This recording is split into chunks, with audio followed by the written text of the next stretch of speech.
Hey guys, Tarke here, and I'm going to do a quick build diary on my current Blight Caustic Arrow Trickster. Tarke runs duels. Now I'm still just leveling, so I'll just do a quick thing of like how the build works, then I'll talk about what's going on. If you want to see map footage, that will come in tomorrow's video when I've got it in maps. Just giving you guys a little update now, because there are a few things I want to change about the build, and you guys might be interested to see how it changes. So this is Queen of the Forest, and this is Caustic Arrow. This is currently in a 4-link Caustic Arrow and a +2 bow.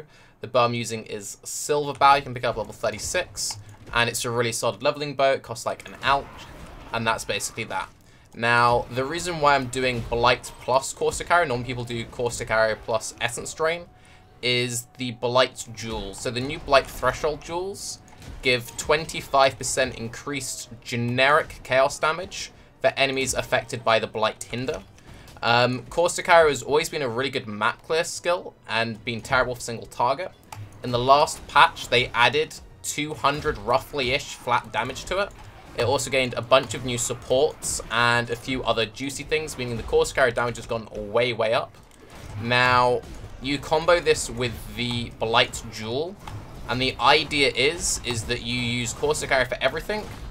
Then when you need to stand still to do some like proper single target deeps, you just do a little bit of Blight action, and everything just sort of melts. So you'd like just drop the Caustic Arrow, hardcast Blight, seems good. It's also quite nice for the LoL league that we're in, because the Blight AoE is just good enough to cover the entire thing.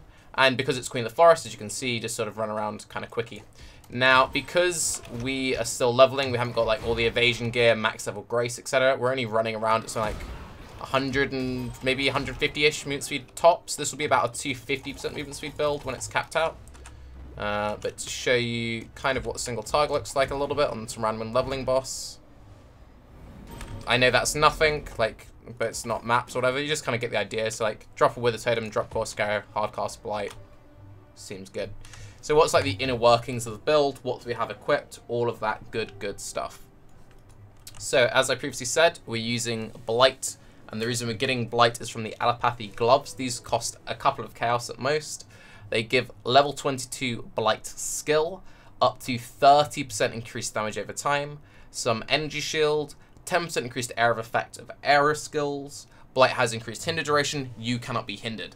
Now this is really nice. So the reason why this is really nice is it gives you a very high level Blight. It gives you a 5-link. It frees up your chest for whatever you want to run in your chest. And because you want these awkward colors for it, like you generally want a bunch of blues, it means running the Queen of the Forest is really nice. If you don't need to use weapon swap, which is what people do for ED, etc. And it gives you a bunch of energy shield. The reason why the energy shield is important is because of the change to damage on full life. Now before it used to be melee damage on full life. Now you can see, if you look at my .DPS on Caustic Arrow, it's 116k, and it goes down to 76k. Damage on full life now works the Caustic Arrow. It is a huge DPS increase. So having just a little bit of energy shield seems good. This is another reason why Trickster is pretty good, because Trickster gets a bunch of energy shield stuff if you decide to go for Shade Form. Also gives you a bunch of evasion, which is good with Queen of the Forest, meaning good things happen. So it's like if you're running around with like 500 to 1,000 energy shield, you can see you naturally have 839 energy shield just from Shade Form, the Allopathy gloves. I haven't got any hybrid gear on. And then Written in Blood plus Melding. You don't need to take Melding. I'm kind of unsure about this 4-point cluster. You can see that a level 90-ish build's got 217% life and 6k life with a Bisco's and a Duedries equipped. None of the gear is that insane. Like, I didn't go full crazy on mirror-worthy gear and stuff. But yeah, you're looking at like at least 6k life with only 1 life jewel as well.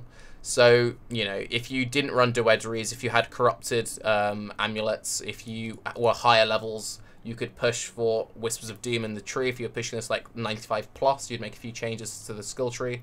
Pick up that, you'd also pick up Corruption for 3 points. But yeah, it's like good movement speed, decent survivability. You do run a Blasphemy Temp Chains alongside Grace with the Witchfire Brew, so getting Dual Curse from Duedries to start. As you can see, you've got the good old Grace Blasphemy options going on.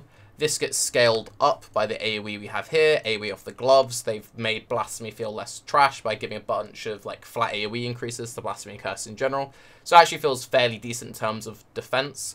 The things which I'm not hyped about with this build is it doesn't have acro. I couldn't come up with a good way of spending points to get acro and still have a lot of life and keep skill effect duration. I really want skill effect duration because skill effect duration synergizes very well with Blight. It also synergizes really well with Wither Totem. Also really nice with like Vile Haste. So it's really solid and it's awkward running Blight without it. So feels awkward, man. That's the only thing I'm kind of uncertain about. I tried a few different trees out. There's a Raider variant. It has a lot less damage than the Trickster variant. It also has less life. It has about 30% more movement speed, but it has less life and a lot less damage. You're missing out on, like, you're going from 75k dot damage to 116k, which is a lot more. Trickster is incredibly solid these days with Swift Killer and Patient Reaper. It was always really good. Trickster also has the nice thing, you don't need to worry about mana at all. That's something I'm a bit iffy about for these last 4 points. So instead of spending these 4 points here, you can instead go for Weave the Arcane. Weave the Arcane makes it basically impossible to ever yourself on Caustic Arrow, because whenever you attack, there's a chance that you refill your mana. Of course, that time then, we've but there you go, it naturally pulls back up. Also, whenever you kill stuff, we get 70% increased recovery of mana, and that's before we take Arcane Chemistry, which we will in this build. The reason why we take it is for 2 points, getting 15% reduced flash charges used is very solid, and mana is slightly noticeable on this build, so that's very, very nice. And considering the gearing's really easy for this kind of build, you can pick up reduced flash charges used on a belt, plus reduced flash charges on Arcane Chemistry, and you get to roleplay as a Pathfinder. Seems good, seems good. The only, like, crazy thing when it comes to gearing, which people... Okay, so... things which have annoyed me, because I've seen a lot of Caustic Arrow guides recently, people haven't been doing the whole Blight thing, which is why I made this character to see if the whole Blight thing's worth going for, and so far I think it's definitely worth going for, and people are using the wrong quivers. I'm currently not using the right quiver either. There is Essence of Misery. Essence of Misery used to give Pierce %, it now gives guaranteed plus additional Pierce. A capped out one gives +2, a base one gives +1. So you can use a Penetrating Arrow Quiver, with the Essence to get a +3 Pierce. +3 Pierce quiver is more than enough, you'll be completely fine with that. And then you just get as much life and resist as possible. So because you can get just a crazy like stat stick resist quiver, and you're mostly using rares, it makes going really greedy on stuff like this, like belts, quite easy. It means you can run stuff like Biscos, because you only have like 22 fire rares on this, nothing that crazy. And it means that running a bunch of uniques is generally quite easy. You can also, when you ideally go for your rare +3 bow, you can try and fit in some resists on there, if at all possible.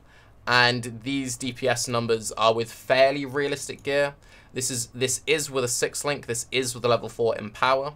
However, this isn't with a dot damage crafted bow. This is not with Essence of Envy crafted jewelry. This is with a Biscos equipped. This is with a Doedries equipped. You could like sneak in a lot more DPS. Also, if you want to be really, really like DPS hoary, you could drop the Queen of the Forest, run a Cherubim instead, get 80% increased chaos damage there. Like, you can really push the DPS in these builds, and this is not factoring the Blight DPS on top. So, yeah. There's basically a lot of damage you can get in these builds now. The only things I'm a little bit iffy is on, as I said previously, was the routing. Also, instead of going Trickster, if you want to do this as a different ascendancy, I would highly recommend Occultist, using a trait which looks something like this, or alternatively Scion. The reason why Scion is particularly solid is because of you get the 15% Chaos Pen from Occultist, and then from Deadeye you get the 2 Pierce, and an additional Proj, and you get a little bit of projectile scaling, which does scale your Caustic Arrow. It won't scale your Blight or your ED if you decide to go Caustic Arrow ED, since ED no longer scales with Proj damage, or at least the dot on it doesn't anyway. It's really good. I just couldn't come up with a tree that I was really happy with.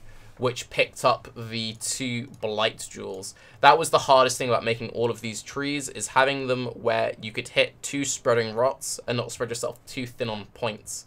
Because for the Scion, you're going to be jumping to Ranger, most likely, it's very hard to make it work unless you go for, like, Occultist Trickster, which is okay. But then if you're going Occultist Trickster, you're missing out on Deadeye, and Deadeye is what makes the Scion feel so good. It's that quality of life. You could just go for Occultist Trickster, and there are a few people with, like, level 96, level 98 Ascendant Sounds running around on the ladder right now. You can look them up on builds.io if you want to see their skill trees.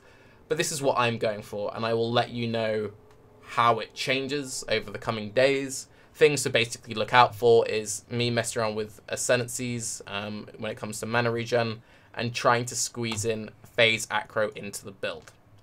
But yes, I'm Tarke, this is what I'm up to. Have a good day.